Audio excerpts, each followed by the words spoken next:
Namibia lies in southwest Africa. The Namib Desert stretches for almost 2,000 kilometers along the coast. To the north, the desert is crisscrossed by several dry river valleys. One of them is the Huanib Valley. It runs through the desert for several hundred kilometers and ends in the sea.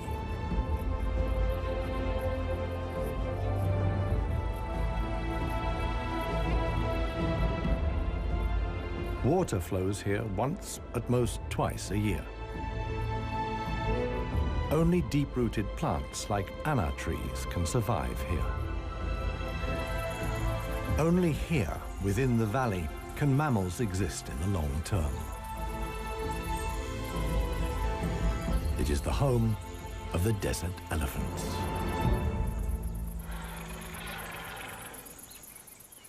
In contrast to their other African relatives, desert elephants live in particularly small family groups. They are so rare and their way of life is so special that they're under the constant supervision of scientists who've also given the elephants names.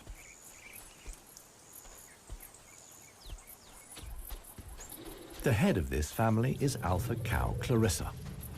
The animals don't leave her side for a moment. Only Clarissa knows how to survive in this extreme environment. The shoots of the anna tree are now ripe.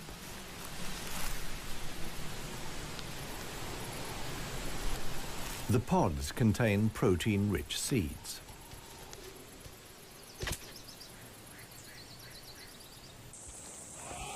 Clarissa has known every one of these trees since her childhood.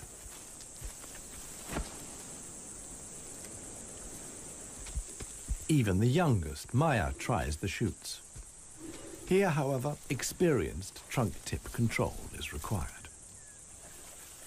It's easier for her to get the protein she needs from her mother's milk. Desert elephants only have half the number of calves as other elephants. The male animals stay with their mother's family until they reach sexual maturity. With mock fights, they prepare for life without the protection of the females.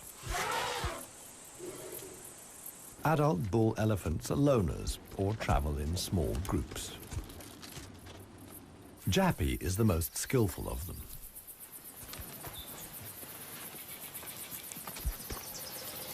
His younger brother watches enviously as Jappy brings down apparently unreachable branches from the tree.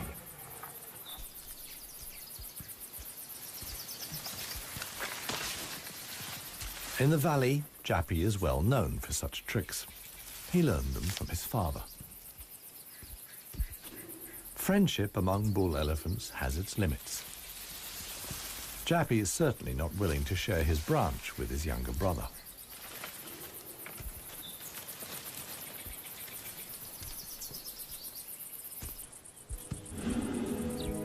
Their father, One Tusk, is now nearly 60 years old. His trademark is the missing right tusk, lost long ago in a hierarchical battle. For years, he was the undisputed king of the Huanib. Now he lives in seclusion. One Tusk's legs are weak. He can no longer keep up. The aging bull is already being watched by a male jackal, which lives in the Huanib Valley with its partner. Jackals mostly hunt smaller animals, but they wouldn't turn their noses up at a dead elephant.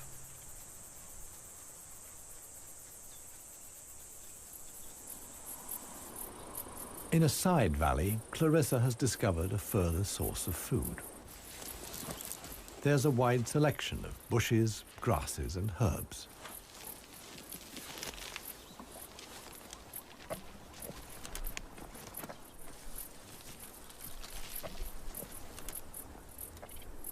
The elephants' climbing skills far surpass those of their savanna-dwelling relatives. This too is a form of adaptation to their special habitat.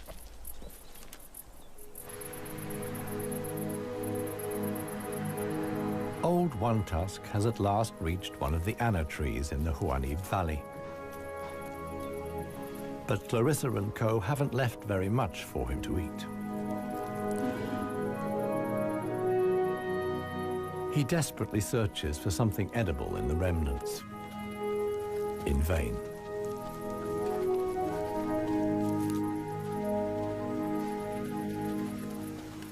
For the inhabitants of the Namib, survival is hard. They're used to going for long periods without water. Many get liquid from their food or know secret sources of water. Regardless of size, every green leaf contains a minimum of liquid worth harvesting.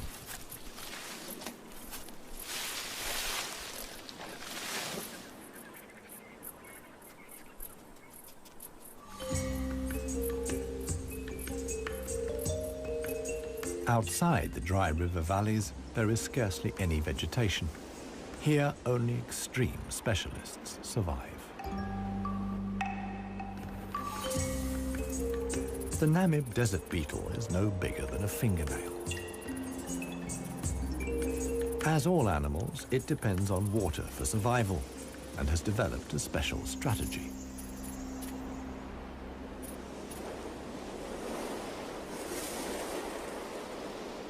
Even the tiniest traces of dampness in the air condense on its carapace. In time, a drop forms, which then flows directly into the beetle's mouth. This way of life limits the distribution of desert beetles to those parts of the desert that see fog. But where does the fog come from? The Namib is one of the few deserts in the world that stretch to the sea. The cold Benguela current from the Antarctic cools the seawater to a temperature of 12 degrees Celsius. When the water reaches land, it evaporates in the warm desert air. Around 200 days a year, the desert is wreathed in mist, which sometimes extends hundreds of kilometers inland into the dry river valleys.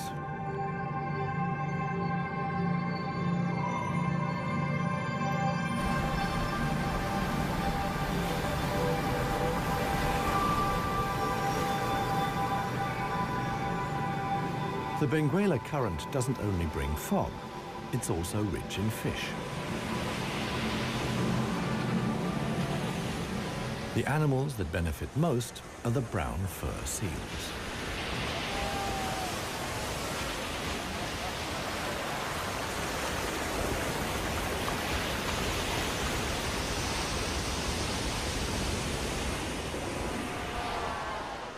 Their colonies are often home to 100,000 animals.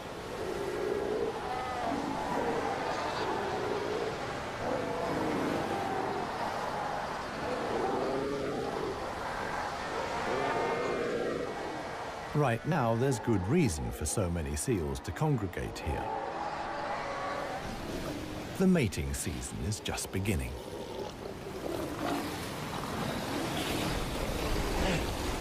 Everywhere, bulls are fighting for the right to mate.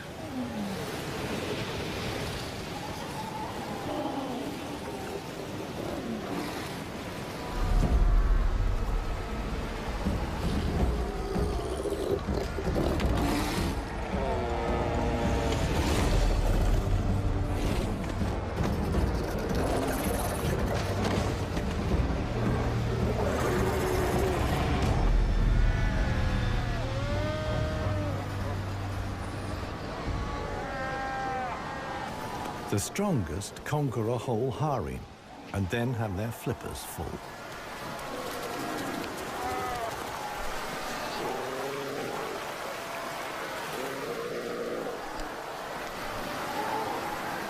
After mating, the males disappear into the sea. they're not involved in bringing up the young. The fog sometimes penetrates as far as the Huaníp Valley.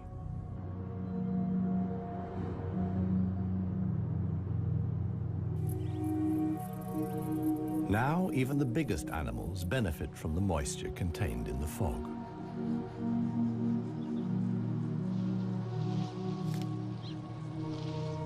Jappy and his brother can take on a lot of liquid from the drops of dew on the plants they eat. This allows the elephants to go without water for up to 4 days at a time. The pair are still on the move together. This will soon change.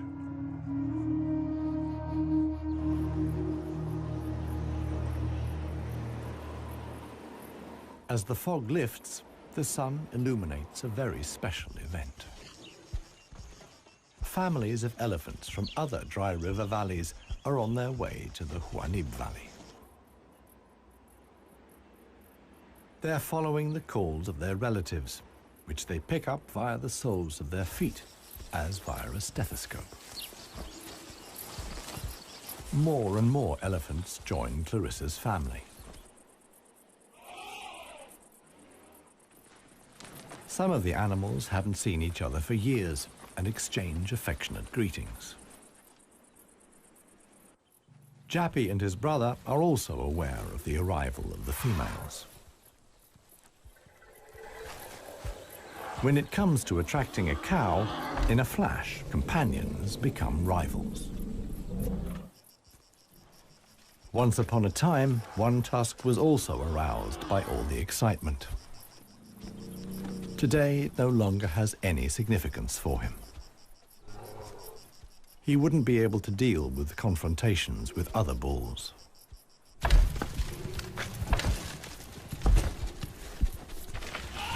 His sons and grandsons, on the other hand, are very excited. For them, it's important to make the most of the female's willingness to mate and prevent others from taking advantage. In the end, however, Jappy only manages to achieve his goal by means of a trick. He abducts the alpha cow, Clarissa.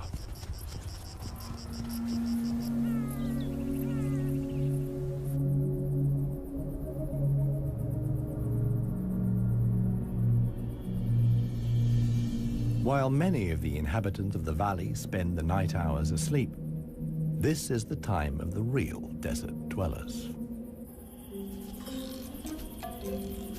The Namib sand gecko is only active at night. In the darkness, the little predator looks for crickets and spiders.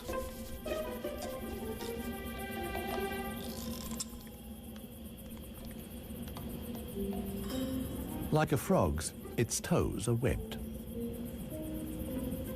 This enables the lizard to seemingly fly across the dunes without sinking into the sand.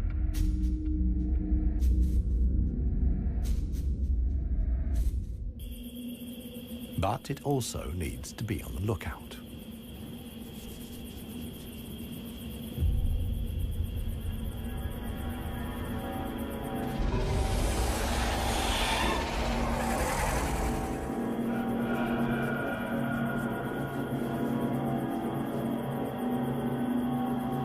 A sidewinding adder.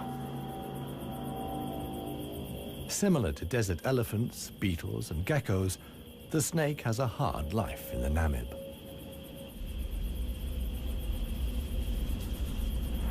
It has to hunt successfully to survive.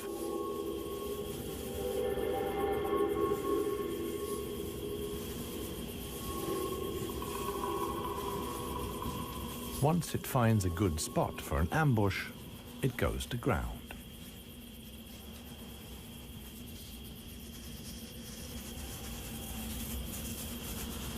The snake is a predator that lies in wait for its prey, relying completely on its camouflage.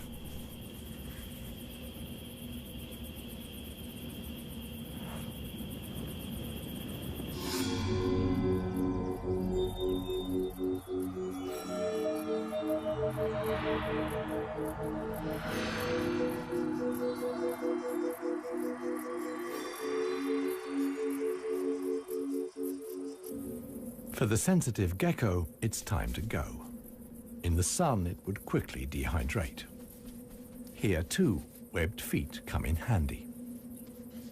The lizard uses its legs as scoops to quickly dig out astonishing underground passages. It can make tunnels 1 meter long into the ground.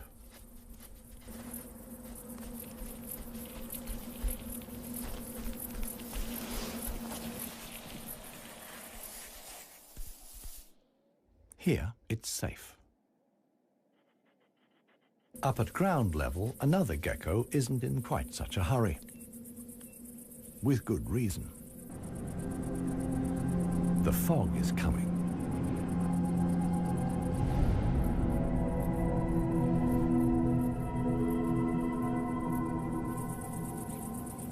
The lizard's large, mirror-like eye surfaces allow the fog to condense here. At last, water.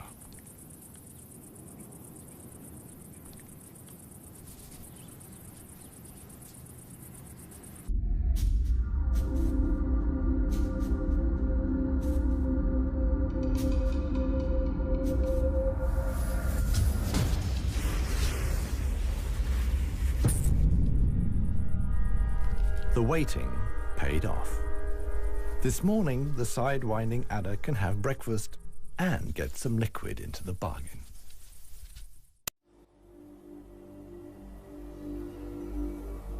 The Namibian winter is coming to an end, and with it, the mild climate brought by the fog. Relentless heat descends on the Huanib Valley.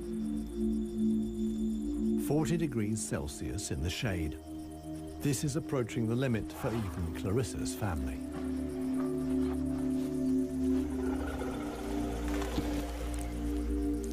Elephants don't sweat, and so protect themselves against overheating by fanning their ears. But it seems too hot, even for that.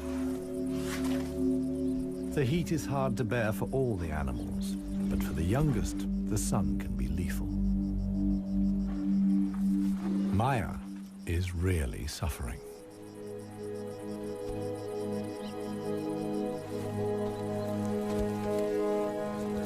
One tusk mobilizes all his efforts for one last attempt at an anna tree. But he no longer has the strength. Exhausted, he withdraws to the shade. During his long life, his legs have carried him more than 400,000 kilometers. As with most bull elephants, the last few steps he will take alone. Despite the heat, Clarissa can't afford to take a break. She urges her family to move on. Desert elephants have to spend up to 20 hours a day eating 200 kilos of plant material.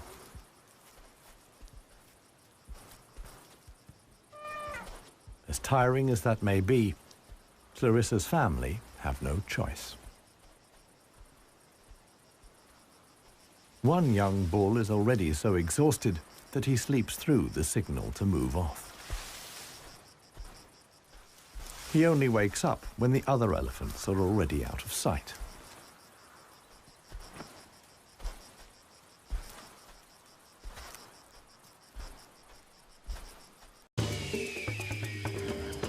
This show was created for you and your family to watch together. Welcome to Nat Geo Wild. It finally dawns on him that he really is all alone. Clarissa and the rest of the family have noticed his absence. The animals try to locate each other via smell using their trunks, which are extraordinarily sensitive.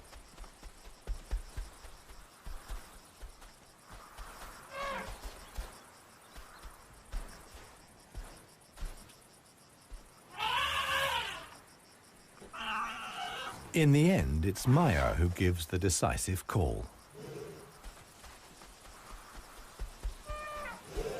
Now the straggler knows which way to go.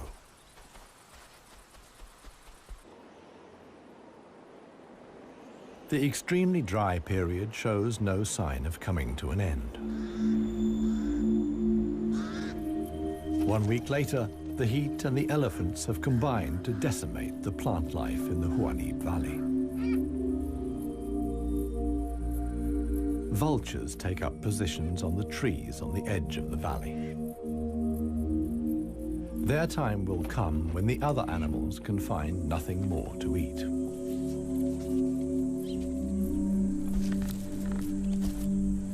For Clarissa's family, a dead tree now becomes the sole source of food. In the desert, a tree of this size takes years to break down. And it's the elephants that turn it into food again for the other animals. They themselves only use 60% of what they eat. The rest they excrete undigested. In this way, they distribute seeds, like those of the anna tree. Some animals, like the helmeted guinea fowl, take the majority of their food from what the elephants deposit. In times of scarcity, even the Huanim Valley baboons look for something edible in the elephant's dung.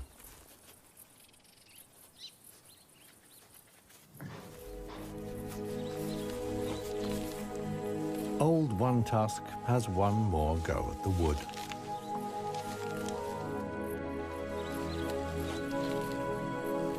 But elephant molars only grow back 6 times. One Tusk's teeth are worn out, and his attempt to eat wood the way he used to is doomed to failure.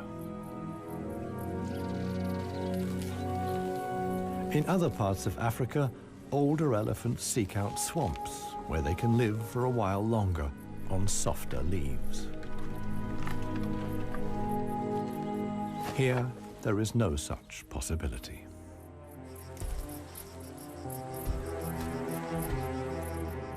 For Clarissa, too, the situation is becoming threatening. She and her family must leave the valley and seek food and water elsewhere. Other families join the trek. Only Clarissa's knowledge of hidden water sources can save them now.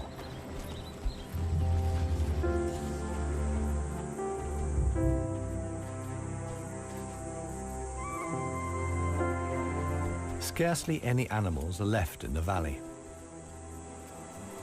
Even the jackals are leaving.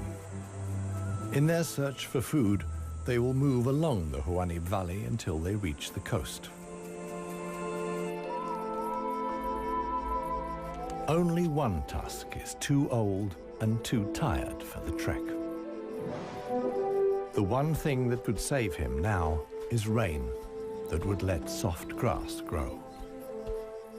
With this slim hope, he remains behind.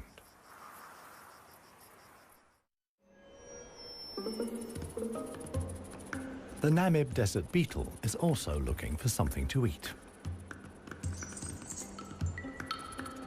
In contrast to most of the desert dwellers, it is not seeking fresh young shoots. The beetle is on the lookout for plant residues. The unceasing wind is a help. It sweeps fragments of plant life together in valleys and hollows between the dunes.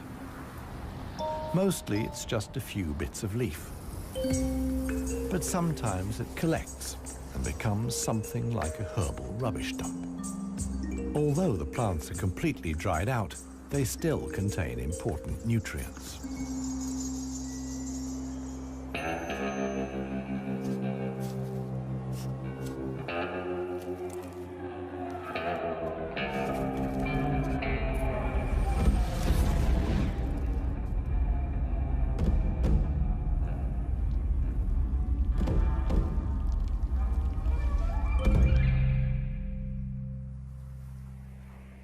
The Namakwa chameleon is one of the most dangerous hunters in the Namib desert.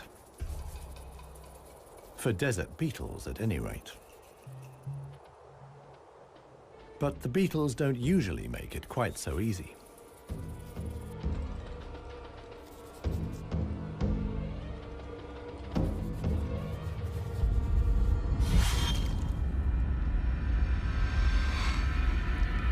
The beetles aren't only full of protein, but also provide essential liquids for the lizard.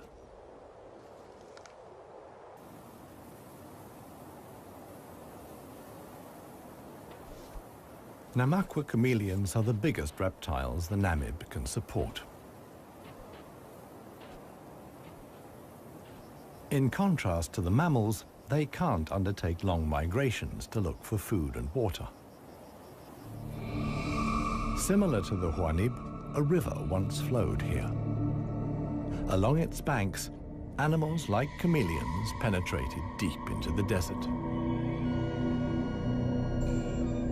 Hundreds of years ago, the dunes slowly invaded the riverbed and cut off the water supply. This process was so slow, however, that the animals had time to adapt to the new conditions.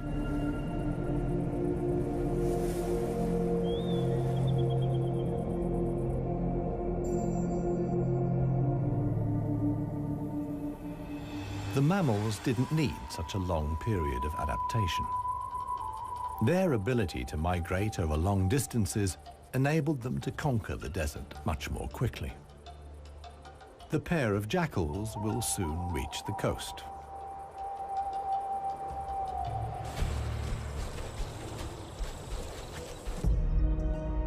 Clarissa, meanwhile, is still searching for water. Little Maya is already exhausted.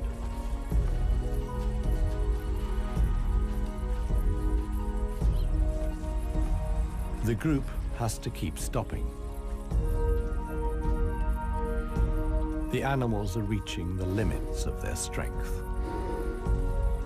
Clarissa can produce less and less milk for her daughter. Suddenly, a commotion as Maya sinks to her knees. But Clarissa urges her offspring onwards. It is their only chance.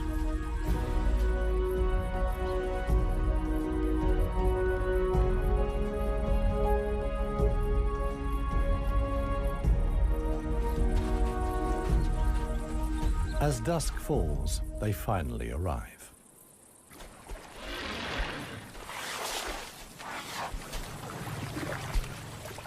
Thanks to Clarissa's knowledge, there's something to drink at last. Adult elephants can get by on 100 liters of water a day.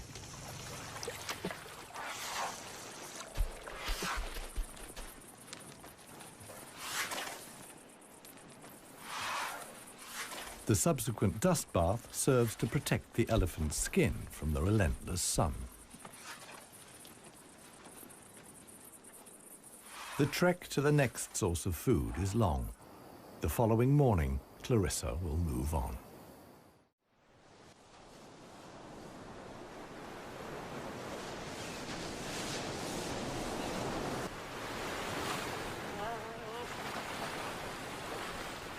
The jackals have finally reached the sea and move southwards along the coast.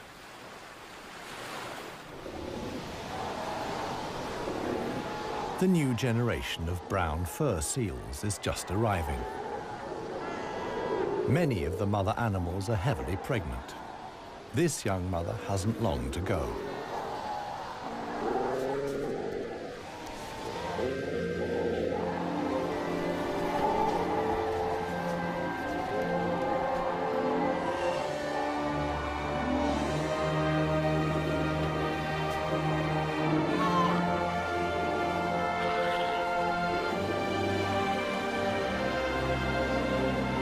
The mother at once welcomes her offspring into the world. Each voice and scent is as unique as a fingerprint. The ritual creates an unbreakable bond between mother and pup.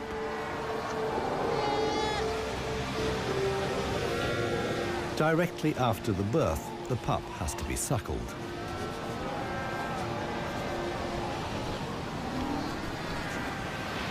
The newborn is a little clumsy.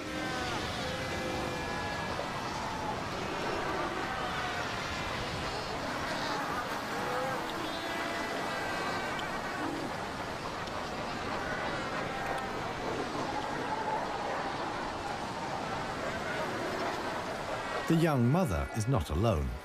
Tens of thousands of other females have also given birth. Space is at a premium in the colony, a risky situation for the babies.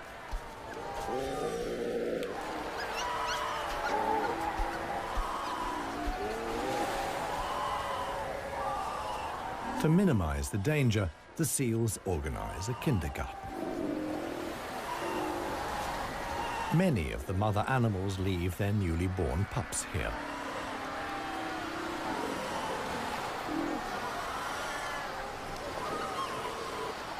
The nursery not only offers the young pups protection, but also makes it easier to find them later.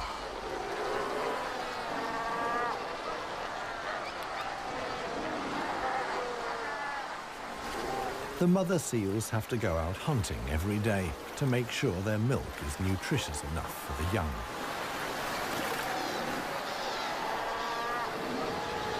But when choosing the location of the kindergarten, they forgot about the tide.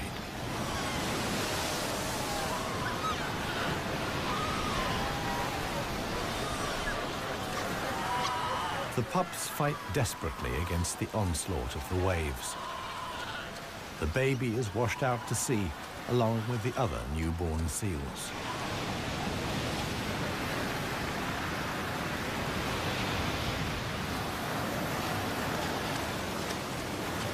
Seal pups can swim, but they don't have the protective layer of fat of adult animals. The pup fights for survival. Another is slowly but surely losing the battle. Within a few minutes, the pups are so exhausted that they can no longer keep their heads above water and drown.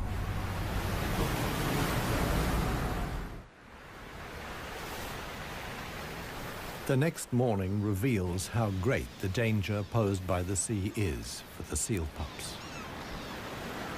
The shore is full of little corpses, washed up by the tide.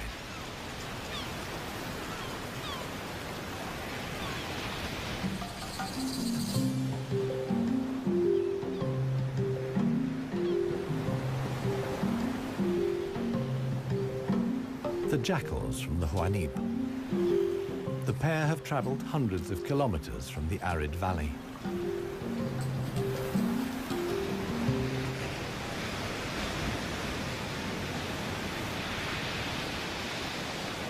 The seal colony is now their only chance of food. Jackals aren't choosy. For them, eating carrion is nothing unusual.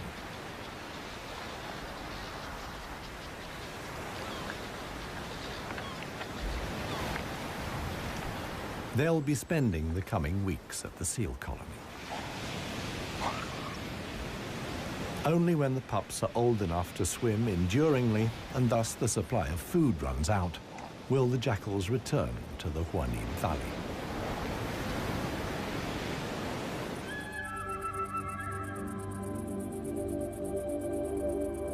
It's not only the jackals that undertake such long treks. The other inhabitants of the Huanib have a long way to go.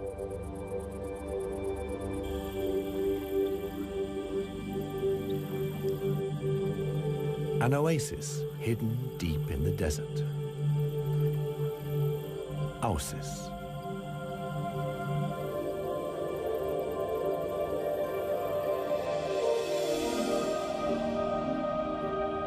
It lies like an emerald in the middle of the desert.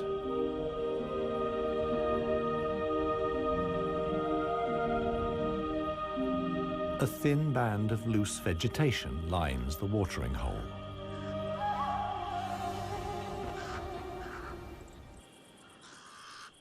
The pied crows are getting worked up about something.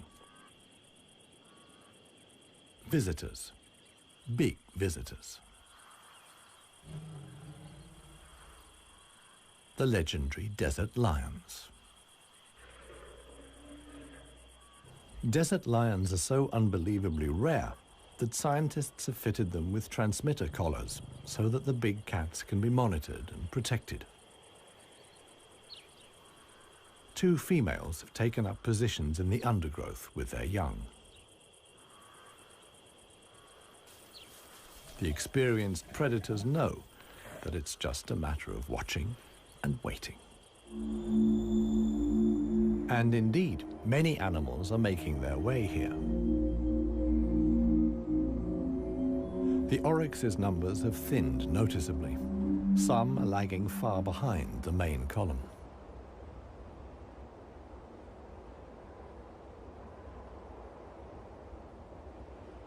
After more than 10 days' trek, the first animals finally reach the source. Cautiously, they approach the steep bank. They're in danger of sinking into the soft ground.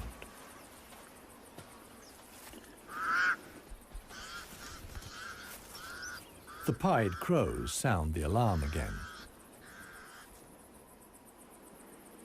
The lioness's patience has been rewarded. They've caught one of the stragglers. One lioness keeps the oryx in check on the ground. The hunting lioness is completely exhausted. Fighting the antelope has taken the last of her strength.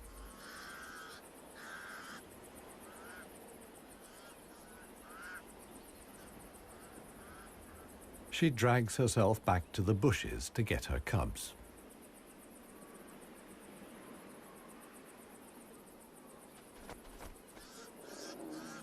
The other lioness keeps the pesky crows at bay.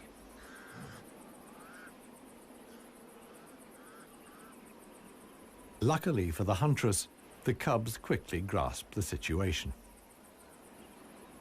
They can hardly wait to get their teeth into some fresh food. All the animals here are fighting for survival. The lionesses won this round.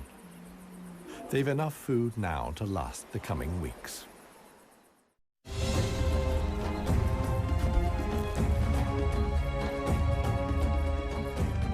Clarissa and her family have finally reached the neighboring Dry River Valley.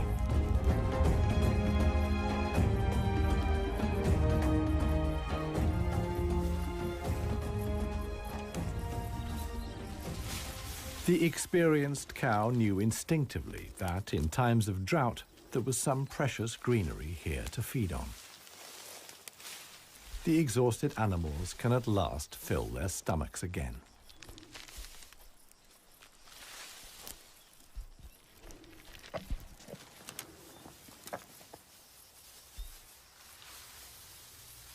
And this is how a happy, full-up baby elephant looks. Maya in paradise.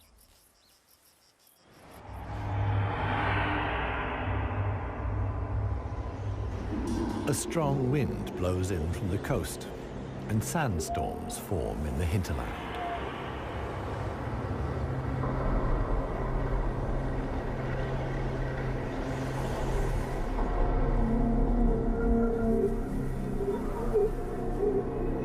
They reach the river valley where Clarissa and family have found food and shelter. Sandstorms like these are the harbingers of heavy rain.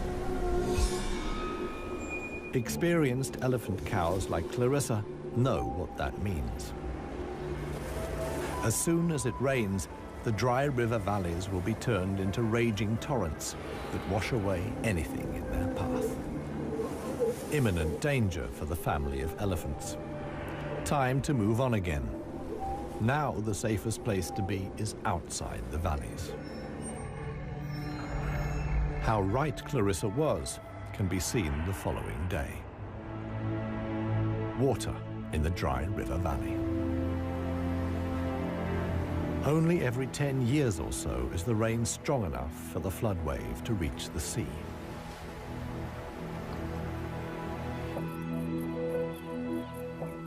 Just a few days later, the first green shoots begin the transformation of the dry river valleys.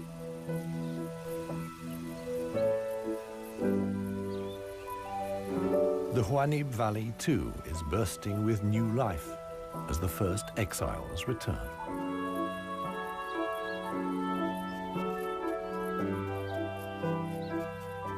For one animal, however, the rain came too late. Old One Tusk succumbed to hunger before the first drops fell.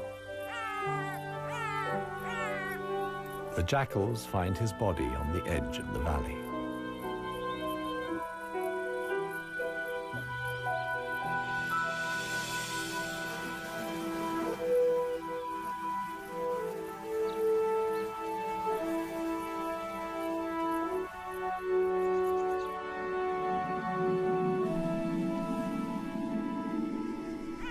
The jackals don't approach the body until evening.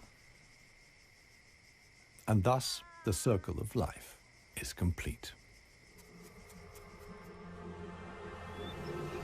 The next morning, long unheard calls echo through the valley.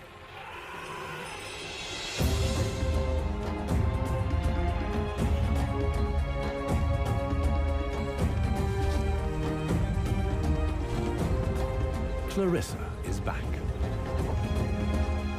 Her family survived the floods unscathed. Maya, too, is thriving. At last, the newly greened Huanib Valley comes into view.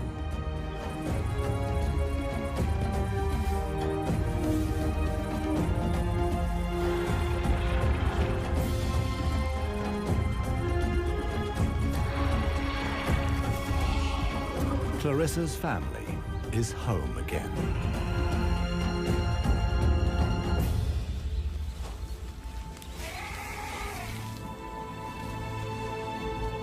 Jappy will pass on the genes of his father, One Tusk, and with them, his strength and intelligence. Clarissa is pregnant with his baby. The alpha cow will induct each new generation into the secrets of the desert elephants. This is essential for their survival. The Huanib River Valley is probably the last real wilderness in Namibia, one in which only the cleverest, most intelligent of the animal world can survive. A life of extremes in the home of the desert elephants.